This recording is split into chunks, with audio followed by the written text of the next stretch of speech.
ಓಂ ಶಾಂತಿ. ಇಂದಿನ ಪರಮಾತ್ಮನ ಮಹಾವಾಕ್ಯ ಮುರುಳಿ ದಿನಾಂಕ 6-11-2025. ಬಾಪ್ತಾದ ಮಧುಬನ. ಮಧುರ ಮಕ್ಕಳೇ, ನೀವೀಗ ಸಂಪೂರ್ಣವಾಗಿ ದಡದಲ್ಲಿ ನಿಂತಿದ್ದೀರಾ. ನೀವೀಗ ಈ ದಡದಿಂದ ಆ ದಡಕ್ಕೆ ಹೋಗಬೇಕು. ವಾಪಸ್ ಮನೆಗೆ ಹೋಗುವುದಕ್ಕೋಸ್ಕರ ತಯಾರಿಯನ್ನು ಮಾಡಿಕೊಳ್ಳಬೇಕು. ಇಂದಿನ ಪ್ರಶ್ನೆಯಾಗಿದೆ, ಯಾವ ಒಂದು ಮಾತನ್ನು ನೆನಪಿನಲ್ಲಿ ಇಟ್ಟುಕೊಂಡರೆ ನಿಮ್ಮ ಸ್ಥಿತಿ ಅಚಲ ಅಡೋಲ ಆಗುತ್ತದೆ? ಉತ್ತರ, ಕಳೆದು ಹೋಗಿದ್ದು ಕಳೆದು ಹೋಯಿತು. ಕಳೆದು ಹೋದಂತಹ ಘಟನೆಯ ಬಗ್ಗೆ ಚಿಂತೆಯನ್ನು ಮಾಡಬಾರದು. ಜೀವನದಲ್ಲಿ ಮುಂದೆ ಹೋಗಬೇಕು. ಅಂದರೆ ಏನು ಆಗಿ ಹೋಗಿದೆಯೋ ಅದರ ಬಗ್ಗೆ ಚಿಂತೆಯನ್ನು ಮಾಡದೆ ಜೀವನದಲ್ಲಿ ಮುಂದೆ ಹೋಗಬೇಕು. ಸದಾ ಒಂದೇ ಕಡೆ ನೋಡುತ್ತಿರಬೇಕು, ಅಂದರೆ ತಂದೆಯ ಕಡೆ ನೋಡುತ್ತಿರಬೇಕು. ಆಗ ನಿಮ್ಮ ಸ್ಥಿತಿ ಅಚಲ ಅಡೋಲ ಆಗುತ್ತದೆ. ನೀವೀಗ ಕಲಿಯುಗದ ದಡವನ್ನು ಬಿಟ್ಟು ಬಿಟ್ಟಿದ್ದೀರಾ ಅಂದ ಮೇಲೆ ಹಿಂದೆ ತಿರುಗಿ ಕಲಿಯುಗದ ಕಡೆ ಏಕೆ ನೋಡುತ್ತೀರಾ? ಕಲಿಯುಗದ ಕಡೆ ನಿಮ್ಮ ಬುದ್ಧಿ ಸ್ವಲ್ಪ ಕೂಡ ಹೋಗಬಾರದು. ನಿಮ್ಮ ಬುದ್ಧಿ ಈಗ ಕಲಿಯುಗದ ಕಡೆ ಸ್ವಲ್ಪ ಕೂಡ ಆಕರ್ಷಿತ ಆಗಬಾರದು. ಇದು ಸೂಕ್ಷ್ಮ ಶಿಕ್ಷಣ ಆಗಿದೆ. ಓಂ ಶಾಂತಿ. ದಿನಗಳು ಪರಿವರ್ತನೆ ಆಗುತ್ತಿರುತ್ತದೆ. ಸಮಯ ಪಾಸ್ ಆಗುತ್ತಾ ಹೋಗುತ್ತದೆ, ಅಂದರೆ ಸಮಯ ಕಳೆಯುತ್ತಾ ಹೋಗುತ್ತದೆ. ನೀವೇ ವಿಚಾರವನ್ನು ಮಾಡಿ. ಸತ್ಯುಗದಿಂದ ಹಿಡಿದು ಸಮಯವನ್ನು ಕಳೆಯುತ್ತಾ ಈಗ ನಾವು ಕಲಿಯುಗದ ದಡಕ್ಕೆ ಬಂದು ನಿಂತಿದ್ದೇವೆ. ಇದು ಸತ್ಯುಗ, ತ್ರೇತಾಯುಗ, ದ್ವಾಪರಯುಗ, ಕಲಿಯುಗದ ಚಕ್ರ ಆಗಿದೆ. ಈ ಚಕ್ರ ಒಂದು ಮಾಡೆಲ್ ಆಗಿದೆ. ಈ ಸೃಷ್ಟಿ ಬಹಳಷ್ಟು ಉದ್ದ ಮತ್ತು ಅಗಲವಾಗಿದೆ. ಈ ಸೃಷ್ಟಿಯ ಮಾಡೆಲ್ ರೂಪವನ್ನು ಮಕ್ಕಳಾದ ನೀವು ಅರ್ಥ ಮಾಡಿಕೊಂಡಿದ್ದೀರಾ. ಈಗ ಈ ಕಲಿಯುಗದ ಅಂತ್ಯ ಆಗುತ್ತಿದೆ ಎಂದು ಮೊದಲು ನಿಮಗೆ ಗೊತ್ತಿರಲಿಲ್ಲ. ಈಗ ನಿಮಗೆ ಗೊತ್ತಾಗಿದೆ. ಅಂದ ಮೇಲೆ ಮಕ್ಕಳು ಸತ್ಯುಗದಿಂದ ಹಿಡಿದು ನಾಟಕ ಚಕ್ರವನ್ನು ತಿರುಗಿಸುತ್ತಾ ಕಲಿಯುಗದ ಅಂತ್ಯಕ್ಕೆ, ಅಂದರೆ ಕಲಿಯುಗದ ಅಂತ್ಯದ ದಡಕ್ಕೆ ಬಂದು ನಿಲ್ಲಬೇಕು. ನೀವೀಗ ಅರ್ಥ ಮಾಡಿಕೊಳ್ಳಬೇಕು. ಈ ನಾಟಕ ಚಕ್ರದ ಮುಳ್ಳು ಟಿಕ್ ಟಿಕ್ ಎಂದು ಮುಂದೆ ಹೋಗುತ್ತಿರುತ್ತದೆ. ನಾಟಕ ಚಕ್ರ ತಿರುಗುತ್ತಿರುತ್ತದೆ. ಈಗ ಈ ನಾಟಕ ಚಕ್ರದಲ್ಲಿ ಎಷ್ಟು ಸಮಯ ಉಳಿದಿರಬಹುದು? ಈಗ ನಾಟಕ ಚಕ್ರದಲ್ಲಿ ಸ್ವಲ್ಪ ಸಮಯ ಮಾತ್ರ ಉಳಿದುಕೊಂಡಿದೆ. ಮೊದಲು ಈ ಮಾತಿನ ಬಗ್ಗೆ ನಮಗೆ ಗೊತ್ತಿರಲಿಲ್ಲ. ಈಗ ಪರಮಾತ್ಮ ತಂದೆ ನಮಗೆ ತಿಳಿಸಿದ್ದಾರೆ, ಈ ನಾಟಕ ಚಕ್ರದಲ್ಲಿ ಸ್ವಲ್ಪ ಸಮಯ ಮಾತ್ರ ಉಳಿದುಕೊಂಡಿದೆ. ಅಂದರೆ ಚಕ್ರದಲ್ಲಿ ಒಂದು ಮೂಲೆಯಲ್ಲಿ ಸ್ವಲ್ಪ ಸ್ಥಾನ ಮಾತ್ರ ಉಳಿದುಕೊಂಡಿದೆ. ಈ ಜಗತ್ತಿನಿಂದ ಆ ಜಗತ್ತಿಗೆ ಹೋಗಲು ಇನ್ನು ಸ್ವಲ್ಪ ಸಮಯ ಮಾತ್ರ ಇದೆ. ಈ ಜ್ಞಾನ ಈಗ ನಮಗೆ ಪ್ರಾಪ್ತಿಯಾಗಿದೆ. ನಾವು ಸತ್ಯುಗದಿಂದ ಹಿಡಿದು ನಾಟಕ ಚಕ್ರದಲ್ಲಿ ಪಾತ್ರವನ್ನು ಅಭಿನಯ ಮಾಡುತ್ತಾ ಈಗ ಕಲಿಯುಗದ ಅಂತಿಮ ಸಮಯಕ್ಕೆ ಬಂದು ತಲುಪಿದ್ದೇವೆ. ಈಗ ಪುನಃ ನಾವು ವಾಪಸ್ ಮನೆಗೆ ಹೋಗಬೇಕು. ಬರುವುದಕ್ಕೋಸ್ಕರ ಮತ್ತು ವಾಪಸ್ ಹೋಗುವುದಕ್ಕೋಸ್ಕರ ಗೇಟ್ ಇರುತ್ತದೆ ತಾನೆ? ಅದೇ ರೀತಿ ಇದು ಕೂಡ ಗೇಟ್ ಆಗಿದೆ. ಮಕ್ಕಳಾದ ನೀವೀಗ ಎಲ್ಲರಿಗೂ ತಿಳಿಸಬೇಕು, ಇನ್ನು ಸ್ವಲ್ಪೇ ಸಮಯ ಮಾತ್ರ ಉಳಿದುಕೊಂಡಿದೆ. ಈಗ ಇದು ಪುರುಷೋತ್ತಮ ಸಂಗಮ ಯುಗ ಆಗಿದೆ. ನಾವೀಗ ಈ ದಡದಲ್ಲಿ ಇದ್ದೇವೆ. ಇನ್ನು ಸಮಯ ಬಹಳ ಕಡಿಮೆ ಇದೆ. ಈಗ ಈ ಹಳೆಯ ಜಗತ್ತಿನ ಬಗ್ಗೆ ಇರುವಂತಹ ಮಮತ್ವವನ್ನು ಸಮಾಪ್ತಿ ಮಾಡಿಕೊಳ್ಳಬೇಕು. ನಾವೀಗ ಹೊಸ ಜಗತ್ತಿಗೆ ಹೋಗಬೇಕು. ಪರಮಾತ್ಮ ತಂದೆಯ ಮೂಲಕ ಎಷ್ಟು ಸಹಜ ರೂಪದಲ್ಲಿ ಜ್ಞಾನದ ತಿಳುವಳಿಕೆ ನಮಗೆ ಪ್ರಾಪ್ತಿಯಾಗುತ್ತದೆ. ಅಂದ ಮೇಲೆ ಈ ಜ್ಞಾನವನ್ನು ಬುದ್ಧಿಯಲ್ಲಿ ಧಾರಣೆ ಮಾಡಿಕೊಳ್ಳಬೇಕು. ಈ ನಾಟಕ ಚಕ್ರ ನಮ್ಮ ಬುದ್ಧಿಯಲ್ಲಿ ತಿರುಗುತ್ತಿರಬೇಕು. ಈಗ ನೀವು ಕಲಿಯುಗದಲ್ಲಿ ಇಲ್ಲ, ನೀವು ಕಲಿಯುಗದ ದಡವನ್ನು ಬಿಟ್ಟಿದ್ದೀರಾ. ಈಗ ಆ ಕಡೆ ಇರುವಂತವರನ್ನು ನೀವೇಕೆ ನೆನಪು ಮಾಡುತ್ತೀರಾ? ಕಲಿಯುಗದಲ್ಲಿ ಇರುವಂತವರನ್ನು ನೀವೇಕೆ ನೆನಪು ಮಾಡಬೇಕು? ಏಕೆಂದರೆ ನೀವೀಗ ಕಲಿಯುಗದ ದಡವನ್ನು ಬಿಟ್ಟಿದ್ದೀರಾ. ಹಳೆಯ ಜಗತ್ತನ್ನು ನೀವೀಗ ಬಿಟ್ಟಿದ್ದೀರಾ. ನಾವೀಗ ಪುರುಷೋತ್ತಮ ಸಂಗಮ ಯುಗದಲ್ಲಿ ಇದ್ದೇವೆ. ಅಂದ ಮೇಲೆ ನೀವು ಹಿಂದೆ ತಿರುಗಿ ಏಕೆ ನೋಡುತ್ತೀರಾ? ನಿಮ್ಮ ಬುದ್ಧಿಯೋಗ ವಿಕಾರಿ ಜಗತ್ತಿನ ಜೊತೆಗೆ ಏಕೆ ಜೋಡಣೆ ಆಗುತ್ತದೆ? ನೀವೀಗ ಏಕೆ ವಿಕಾರಿ ಜಗತ್ತಿನ ಜೊತೆಗೆ ಬುದ್ಧಿಯೋಗವನ್ನು ಜೋಡಣೆ ಮಾಡುತ್ತೀರಾ? ಇದೆಲ್ಲ ಬಹಳಷ್ಟು ಸೂಕ್ಷ್ಮವಾದ ಜ್ಞಾನದ ಮಾತಾಗಿದೆ. ಪರಮಾತ್ಮ ತಂದೆಗೆ ಗೊತ್ತಿದೆ.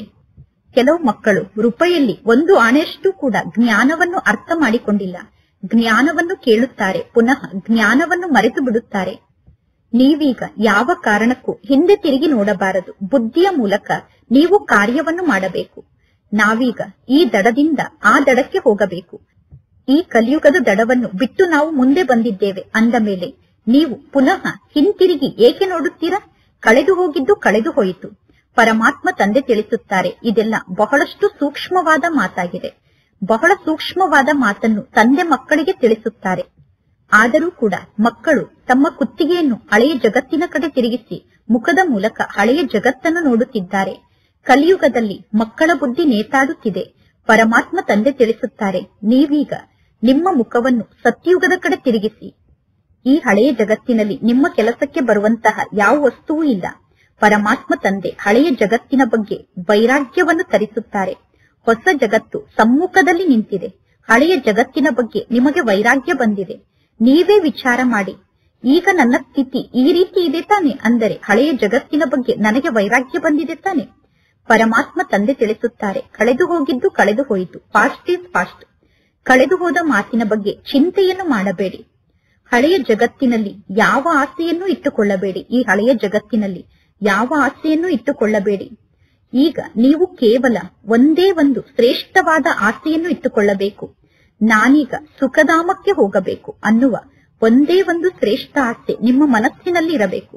ಬುದ್ಧಿಯ ಮೂಲಕ ಸುಖಧಾಮವನ್ನು ನೆನಪು ಮಾಡುತ್ತಿರಬೇಕು. ನೀವು ನಿಮ್ಮ ಮುಖವನ್ನು ಹಿಂದೆ ತಿರುಗಿಸಿ ಏಕೆ ನೋಡುತ್ತೀರಾ? ನೀವು ಹಿಂದೆ ತಿರುಗಿ ಏಕೆ ನೋಡುತ್ತೀರಾ? ಅನೇಕ ಮಕ್ಕಳು ಪುನಃ ಕಲಿಯುಗದ ಕಡೆ ಹಿಂದೆ ತಿರುಗಿ ನೋಡುತ್ತಾರೆ, ಅಂದರೆ ಸಂಗಮ ಯುಗದ ಕಡೆ ಬೆನ್ನನ್ನು ಮಾಡುತ್ತಾರೆ, ಕಲಿಯುಗವನ್ನು ನೋಡುತ್ತಾರೆ. ಈಗ ನೀವು ಪುರುಷೋತ್ತಮ ಸಂಗಮ ಯುಗದಲ್ಲಿ ಇದ್ದೀರಾ. ಹಳೆಯ ಜಗತ್ತಿನಿಂದ ನೀವೀಗ ದೂರ ಆಗಿದ್ದೀರಾ. ಹಳೆಯ ಜಗತ್ತನ್ನು ಬಿಟ್ಟು ನೀವು ಸಂಗಮ ಯುಗಕ್ಕೆ ಬಂದಿದ್ದೀರಾ. ಇದೆಲ್ಲ ತಿಳಿದುಕೊಳ್ಳುವಂತಹ ಮಾತಾಗಿದೆ. ಅಂದ ಮೇಲೆ ನೀವೀಗ ಎಲ್ಲೂ ನಿಲ್ಲಬಾರದು, ನೀವೀಗ ಎಲ್ಲೂ ನೋಡಬಾರದು, ನೀವೀಗ ಏನನ್ನೂ ನೋಡಬಾರದು. ಕಳೆದು ಹೋದ ಮಾತನ್ನು ನೀವೀಗ ನೆನಪು ಮಾಡಬಾರದು. ಪರಮಾತ್ಮ ತಂದೆ ತಿಳಿಸುತ್ತಾರೆ, ನೀವೀಗ ಮುಂದೆ ಹೋಗುತ್ತಿರಬೇಕು. ನೀವು ಹಿಂದೆ ತಿರುಗಿ ನೋಡಬೇಡಿ. ಒಂದೇ ಕಡೆ ನೋಡುತ್ತೀರಿ. ಕೇವಲ ಒಬ್ಬ ತಂದೆಯನ್ನೇ ನೋಡುತ್ತೀರಿ. ಆಗ ನಿಮ್ಮ ಸ್ಥಿತಿ ಅಚಲವಾಗಿರುತ್ತದೆ, ಸ್ಥಿರವಾಗಿರುತ್ತದೆ, ಅಡೋಲವಾಗಿರುತ್ತದೆ. ನೀವು ಆ ಕಡೆ ನೋಡಿದರೆ ಹಳೆಯ ಜಗತ್ತಿನ ಮಿತ್ರ ಸಂಬಂಧಿ ಮುಂತಾದವರ ನೆನಪು ಬರುತ್ತದೆ. ಮಕ್ಕಳು ನಂಬರ್ ವಾರ್ ಆಗಿದ್ದಾರೆ. ತಂದೆ ನೋಡುತ್ತಾರೆ, ಈ ದಿನ ಮಕ್ಕಳು ಬಹಳ ಚೆನ್ನಾಗಿ ವರ್ತನೆಯನ್ನು ಮಾಡುತ್ತಿದ್ದಾರೆ. ಮಕ್ಕಳ ನಡತೆ ಈ ದಿನ ಬಹಳ ಚೆನ್ನಾಗಿದೆ. ನಾಳೆ ಕೆಳಗಡೆ ಬಿದ್ದರೆ ಸಂಪೂರ್ಣ ತಂದೆಯ ಹೃದಯದಿಂದ ಕೆಳಗಡೆ ಇಳಿದು ಬಿಡುತ್ತಾರೆ. ನಾಳೆ ವಿಕಾರಕ್ಕೆ ವಶ ಆಗಿ ಅದೇ ಮಕ್ಕಳು ಕೆಳಗಡೆ ಬಿದ್ದರೆ ತಂದೆಯ ಹೃದಯದಿಂದ ದೂರ ಆಗಿ ಬಿಡುತ್ತಾರೆ. ಈ ರೀತಿ ಮಕ್ಕಳ ಜೀವನದಲ್ಲಿ ಗ್ರಹಚಾರ ಬರುತ್ತದೆ. ಗ್ರಹಚಾರ ಬಂದರೆ ಮುರುಳಿಯನ್ನು ಕೇಳಲು ಮನಸ್ಸಾಗುವುದಿಲ್ಲ. ನೀವೇ ವಿಚಾರ ಮಾಡಿ, ನಿಮ್ಮ ಜೀವನದಲ್ಲಿ ಈ ರೀತಿ ಆಗುತ್ತದೆ ತಾನೆ. ತಂದೆ ಹೇಳುತ್ತಾರೆ, ನೀವೀಗ ಸಂಗಮ ಯುಗದಲ್ಲಿ ನಿಂತಿದ್ದೀರಾ. ಅಂದ ಮೇಲೆ ಮುಂದೆ ಹೋಗುವಂತಹ ಗುರಿ ಈಗ ನಿಮಗೆ ಇರಬೇಕು.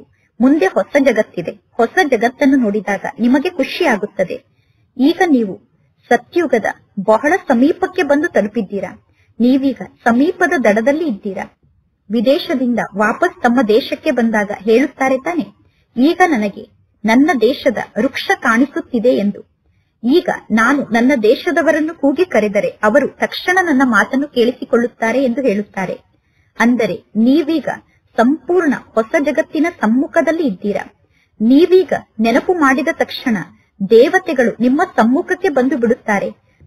ಮೊದಲು ನೀವು ಕರೆದ ತಕ್ಷಣ ದೇವತೆಗಳು ನಿಮ್ಮ ಸಮ್ಮುಖಕ್ಕೆ ಬರುತ್ತಿರಲಿಲ್ಲ. ಸೂಕ್ಷ್ಮ ವತನಕ್ಕೆ ನಿಮ್ಮ ಮಾವನ ಮನೆಯವರು ಬರುತ್ತಾರೇನು? ಅಂದರೆ ದೇವತೆಗಳು ಸೂಕ್ಷ್ಮ ವತನಕ್ಕೆ ಬರುತ್ತಾರೇನು? ಈಗ ತವರು ಮನೆ ಮತ್ತು ಮಾವನ ಮನೆಯವರು ಇಬ್ಬರೂ ಹೋಗಿ ಸೂಕ್ಷ್ಮ ವತನದಲ್ಲಿ ಮಿಲನವನ್ನು ಮಾಡುತ್ತೀರಾ. ಆದರೂ ಕೂಡ ಮಕ್ಕಳಾದ ನೀವು ಪುರುಷಾರ್ಥ ಮಾರ್ಗದಲ್ಲಿ ನಡೆಯುತ್ತಾ ಈ ಎಲ್ಲಾ ಮಾತನ್ನು ಮರೆತು ಬಿಡುತ್ತೀರಾ. ಬುದ್ಧಿಯೋಗ ಈ ಎಲ್ಲಾ ಮಾತಿನಿಂದ ದೂರ ಆಗಿ ಬಿಡುತ್ತದೆ. ಪರಮಾತ್ಮ ತಂದೆ ತಿಳಿಸುತ್ತಾರೆ, ಈಗ ಇದು ನಿಮ್ಮೆಲ್ಲರ ಅಂತಿಮ ಜನ್ಮ ಆಗಿದೆ. ನೀವೀಗ ಎಂದು ಹಿಂದಕ್ಕೆ ಹೋಗಬಾರದು. ನೀವೀಗ ಪಾರಾಗಿ ಮುಂದಕ್ಕೆ ಹೋಗಬೇಕು. ಆ ಕಡೆಯಿಂದ ನಾವೀಗ ಈ ಕಡೆ ಹೋಗಬೇಕು. ಅಂದರೆ ಕಲಿಯುಗದಿಂದ ಸತ್ಯುಗಕ್ಕೆ ಹೋಗಬೇಕು. ಸಾವು ಸಮೀಪಕ್ಕೆ ಬರುತ್ತಾ ಹೋಗುತ್ತದೆ. ಇನ್ನು ಕೇವಲ ಒಂದು ಹೆಜ್ಜೆಯನ್ನು ಇಡಬೇಕಷ್ಟೇ. ನೌಕೆ ದಡಕ್ಕೆ ಬಂದಾಗ ಎಲ್ಲರೂ ಒಂದು ಹೆಜ್ಜೆಯನ್ನು ನೌಕೆಯ ಒಳಗಡೆ ಎತ್ತಿ ಇಡಬೇಕಾಗುತ್ತದೆ. ಅಂದ ಮೇಲೆ ಮಕ್ಕಳಾದ ನೀವು ಈಗ ದಡದಲ್ಲಿ ನಿಂತಿರಬೇಕು. ನಿಮ್ಮ ಬುದ್ಧಿಯಲ್ಲಿ ಇದೆ, ಆತ್ಮರಾದ ನಾವು ಈಗ ನಮ್ಮ ಮಧುರ ಮನೆಗೆ ವಾಪಸ್ ಹೋಗುತ್ತೇವೆ. ಆತ್ಮನಾದ ನಾನು ನನ್ನ ಮಧುರ ಮನೆಗೆ ವಾಪಸ್ ಹೋಗುತ್ತೇನೆ ಅನ್ನುವ ಮಾತಿನ ಸ್ಮೃತಿ ಇದ್ದರೆ ಆ ಖುಷಿಯಲ್ಲಿ ನಿಮ್ಮ ಸ್ಥಿತಿ ಅಚಲ ಅಡೋಲ ಆಗಿಬಿಡುತ್ತದೆ. ನೀವೀಗ ಈ ರೀತಿ ಜ್ಞಾನದ ಬಗ್ಗೆ ವಿಚಾರ ಸಾಗರ ಮಂಥನವನ್ನು ಮಾಡಬೇಕು. ಇದೆಲ್ಲ ಬುದ್ಧಿಯ ಮಾತಾಗಿದೆ. ಆತ್ಮರಾದ ನಾವು ಈಗ ವಾಪಸ್ ಮನೆಗೆ ಹೋಗುತ್ತಿದ್ದೇವೆ. ಈಗ ನಾವು ಸತ್ಯುಗದ ಅತಿ ಸಮೀಪಕ್ಕೆ ಬಂದು ತಲುಪಿದ್ದೇವೆ, ಅಂದರೆ ದಡದಲ್ಲಿ ಬಂದು ನಿಂತಿದ್ದೇವೆ. ಇನ್ನು ಸ್ವಲ್ಪ ಸಮಯ ಮಾತ್ರ ಉಳಿದುಕೊಂಡಿದೆ. ಇದಕ್ಕೆ ನೆನಪಿನ ಯಾತ್ರೆ ಎಂದು ಕರೆಯಲಾಗುತ್ತದೆ. ಆದರೆ ಮಕ್ಕಳು ನೆನಪಿನ ಯಾತ್ರೆಯನ್ನು ಮರೆತು ಬಿಡುತ್ತೀರಾ? ಚಾರ್ಟ್ ಅನ್ನು ಬರೆಯುವುದನ್ನು ಮರೆತು ಬಿಡುತ್ತೀರಾ? ನಿಮ್ಮ ಹೃದಯದ ಮೇಲೆ ಕೈಯನ್ನು ಇಟ್ಟುಕೊಂಡು ನೋಡಿಕೊಳ್ಳಿ. ಪರಮಾತ್ಮ ತಂದೆ ಯಾವ ಮಾತನ್ನು ತಿಳಿಸುತ್ತಿದ್ದಾರೋ ಆ ಮಾತನ್ನು ಅದೇ ರೀತಿ ಅರ್ಥ ಮಾಡಿಕೊಳ್ಳಿ. ನಾನೀಗ ಸಂಪೂರ್ಣ ದಡದಲ್ಲಿ ಬಂದು ನಿಂತಿದ್ದೇನೆ ಅಂದ ಮೇಲೆ ನಾನು ದಡದಲ್ಲಿ ಬಂದು ನಿಂತಿದ್ದೇನೆ ಅನ್ನುವ ಸ್ಥಿತಿಯಲ್ಲಿ ಸ್ಥಿತ ಆಗಿದ್ದೇನಾ ಎಂದು ನಿಮ್ಮ ಹೃದಯದ ಮೇಲೆ ಕೈಯನ್ನು ಇಟ್ಟುಕೊಂಡು ಸ್ವಯಂವನ್ನು ಕೇಳಿಕೊಳ್ಳಿ. ಅಂದರೆ ನಾನೀಗ ಕಲಿಯುಗದ ಅಂತ್ಯದ ದಡದಲ್ಲಿ ಬಂದು ನಿಂತಿದ್ದೇನಾ ಎಂದು ಸ್ವಯಂವನ್ನು ಕೇಳಿಕೊಳ್ಳಿ. ಬುದ್ಧಿಯಿಂದ ಒಬ್ಬ ತಂದೆಯನ್ನೇ ನೆನಪು ಮಾಡಿ. ನಿಮ್ಮ ಬುದ್ಧಿಯಲ್ಲಿ ಒಬ್ಬ ತಂದೆಯ ನೆನಪಿರಬೇಕು. ಬಾಬಾ ನೆನಪಿನ ಯಾತ್ರೆಯನ್ನು ಭಿನ್ನ ಭಿನ್ನ ಪ್ರಕಾರದಿಂದ ಕಲಿಸುತ್ತಿರುತ್ತಾರೆ. ಈ ನೆನಪಿನ ಯಾತ್ರೆಯ ನಶೆಯಲ್ಲಿ ನಾವು ಸ್ಥಿತ ಆಗಿರಬೇಕು. ನಾನೀಗ ಕೇವಲ ವಾಪಸ್ ಮನೆಗೆ ಹೋಗಬೇಕು ಅನ್ನುವ ಖುಷಿ ನಮಗೆ ಇರಬೇಕು. ಈ ಜಗತ್ತಿನಲ್ಲಿ ಇರುವ ಎಲ್ಲಾ ಸಂಬಂಧಗಳು ಅಸತ್ಯ ಸಂಬಂಧ ಆಗಿದೆ. ಸತ್ಯ ಸಂಬಂಧ ಸತ್ಯುಗದ ಸಂಬಂಧ ಆಗಿದೆ. ಅಂದ ಮೇಲೆ ಸ್ವಯಂವನ್ನು ನೋಡಿಕೊಳ್ಳಿ. ನಾನೀಗ ಎಲ್ಲಿ ಬಂದು ನಿಂತಿದ್ದೇನೆ? ಸತ್ಯುಗದಿಂದ ಹಿಡಿದು ಕಲಿಯುಗದ ಅಂತ್ಯದವರೆಗಿನ ಸಂಪೂರ್ಣ ಚಕ್ರವನ್ನು ಬುದ್ಧಿಯಲ್ಲಿ ನೆನಪಿನಲ್ಲಿ ಇಟ್ಟುಕೊಳ್ಳಿ. ನೀವು ಸ್ವದರ್ಶನ ಚಕ್ರಧಾರಿಗಳಾಗಿದ್ದೀರಾ. ಸತ್ಯುಗದಿಂದ ಹಿಡಿದು ಈ ನಾಟಕ ಚಕ್ರದಲ್ಲಿ ಪಾತ್ರವನ್ನು ಅಭಿನಯ ಮಾಡುತ್ತಾ ಈಗ ಸಂಪೂರ್ಣ ಅಂತ್ಯದಲ್ಲಿ ದಡದಲ್ಲಿ ಬಂದು ನಿಂತಿದ್ದೀರಾ. ಅಂದ ಮೇಲೆ ನೀವೀಗ ಅಂತಿಮ ದಡದಲ್ಲಿ ನಿಂತಿದ್ದೀರಾ. ಕೆಲವರು ತಮ್ಮ ಸಮಯವನ್ನು ಬಹಳಷ್ಟು ವ್ಯರ್ಥವಾಗಿ ಕಳೆಯುತ್ತಾರೆ. ಯಾರು ಸಮಯವನ್ನು ವ್ಯರ್ಥವಾಗಿ ಕಳೆಯುತ್ತಾರೋ ಅವರು ಬಹಳ ಪರಿಶ್ರಮ ಪಟ್ಟು ಇಡೀ ದಿನದಲ್ಲಿ 5 ನಿಮಿಷ ಅಥವಾ 10 ನಿಮಿಷ ತಂದೆಯನ್ನು ನೆನಪು ಮಾಡುತ್ತಾರೆ. ನೀವು ಇಡೀ ದಿನ ಸ್ವದರ್ಶನ ಚಕ್ರಧಾರಿಗಳಾಗಿರಬೇಕು. ಆದರೆ ಮಕ್ಕಳು ಈ ರೀತಿ ಇಡೀ ದಿನ ಸ್ವದರ್ಶನ ಚಕ್ರಧಾರಿ ಆಗಿರುವುದಿಲ್ಲ. ಪರಮಾತ್ಮ ತಂದೆ ಭಿನ್ನ ಭಿನ್ನ ವಿಧಿಯನ್ನು ತಿಳಿಸುತ್ತಾರೆ. ಇದು ಆತ್ಮದ ಮಾತಾಗಿದೆ. ನಿಮ್ಮ ಬುದ್ಧಿಯಲ್ಲಿ ಈ ನಾಟಕ ಚಕ್ರ ತಿರುಗುತ್ತಿರಬೇಕು. ಈಗ ನಿಮ್ಮ ಬುದ್ಧಿಯಲ್ಲಿ ಏಕೆ ಚಕ್ರದ ನೆನಪಿರಬಾರದು? ಅವಶ್ಯವಾಗಿ ಚಕ್ರದ ನೆನಪಿರಬೇಕು. ನಾವೀಗ ಅಂತಿಮ ದಡದಲ್ಲಿ ಬಂದು ನಿಂತಿದ್ದೇವೆ ಅಂದ ಮೇಲೆ ದಡದ ವಿಚಾರ ಬುದ್ಧಿಯಲ್ಲಿ ಏಕೆ ನೆನಪಿಗೆ ಬರುವುದಿಲ್ಲ? ಈಗ ನಿಮಗೆ ಗೊತ್ತಿದೆ, ನಾವೀಗ ಪುರುಷೋತ್ತಮರಾಗುತ್ತಿದ್ದೇವೆ ಅಂದ ಮೇಲೆ ನಾವೀಗ ಸತ್ಯುಗದ ದಡದ ಸಮೀಪಕ್ಕೆ ಹೋಗಿ ನಿಂತಿದ್ದೇವೆ. ಏನು ಹೇಗೆ ನಿಧಾನವಾಗಿ ಚಲಿಸುತ್ತದೆಯೋ ಅದೇ ರೀತಿ ನಾವು ಕೂಡ ಬುದ್ಧಿಯ ಮೂಲಕ ಈ ಸೃಷ್ಟಿ ಚಕ್ರವನ್ನು ತಿರುಗಿಸುತ್ತಿರಬೇಕು. ಅಂದ ಮೇಲೆ ನೀವು ಪ್ರತ್ಯಕ್ಷದಲ್ಲಿ ಏಕೆ ಈ ರೀತಿ ಸ್ವದರ್ಶನ ಚಕ್ರಧಾರಿಗಳಾಗುವುದಿಲ್ಲ? ನಿಮ್ಮ ಬುದ್ಧಿಯಲ್ಲಿ ಚಕ್ರದ ನೆನಪು ಏಕೆ ಬರುವುದಿಲ್ಲ? ಇದು ಸ್ವದರ್ಶನ ಚಕ್ರ ಆಗಿದೆ. ಪರಮಾತ್ಮ ತಂದೆ ಆದಿಯಿಂದ ಹಿಡಿದು ಅಂತ್ಯದವರೆಗಿನ ಸಂಪೂರ್ಣ ಚಕ್ರದ ಜ್ಞಾನವನ್ನು ತಿಳಿಸುತ್ತಾರೆ.